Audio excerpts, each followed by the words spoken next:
your life. Can you riff a bit on some of the pop culture influences you've had? We know they're endless. Anybody who read Ready Player One knows that my interest in pop culture is very broad. But for Ready Player Two, there are some specific facets of pop culture that I took inspiration from, like John Hughes films.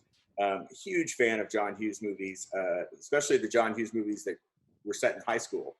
Yeah. And he created his own fictional high school, Shermer High School. His high school movies took place like Ferris Bueller's Day Off and Kids in Weird Science, Pretty in Pink. They all went to a version of Shermer High School.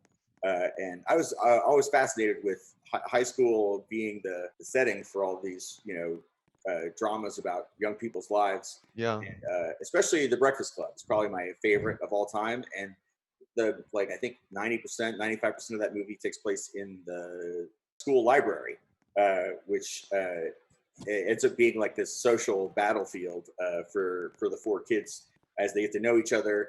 And I always thought that was the library is a fascinating place to set a movie. And it might be the only movie that's completely set in a library. Yeah, Breakfast Club, one of my favorites. I love the soundtrack as well to that movie. Oh, so Yeah, great. Yeah. so good. Seems like the book was so fun to write. Are there any moments that you felt were super fun without giving away too much? I don't think I can give away the super fun moments without giving away too much, but I will tell you it was I had fun.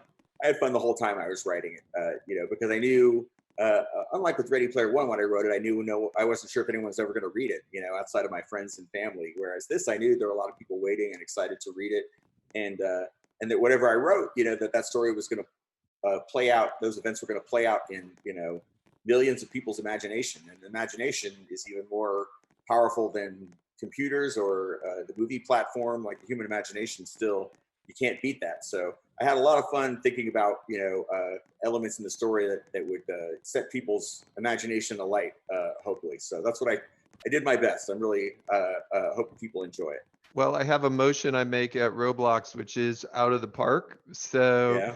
I Oh. think it's out of the park. So I think Oh. everyone's gonna really enjoy reading Ready Player Two. Like, kudos to you. It's Oh. Thanks. awesome.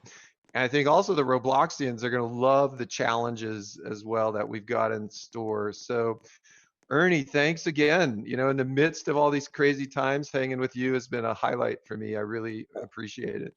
Oh, thank you. Thank you for making time to talk with me. And thank you for teaming up with me to do another Ready Player One, Ready Player Two event. This is, I had so much fun the first time because it really is like bringing the story to life, what you guys are doing. Roblox is the closest thing to the Oasis, and this contest is like the closest thing to, the contest described in the book in reality. And, people all around the world get to take part in it. It's really amazing. It's like bringing the story to life. So I can't thank you guys enough. Thank you, Ernie, again. All right. Over and out. Really enjoyed it. All right. Thanks, Dave.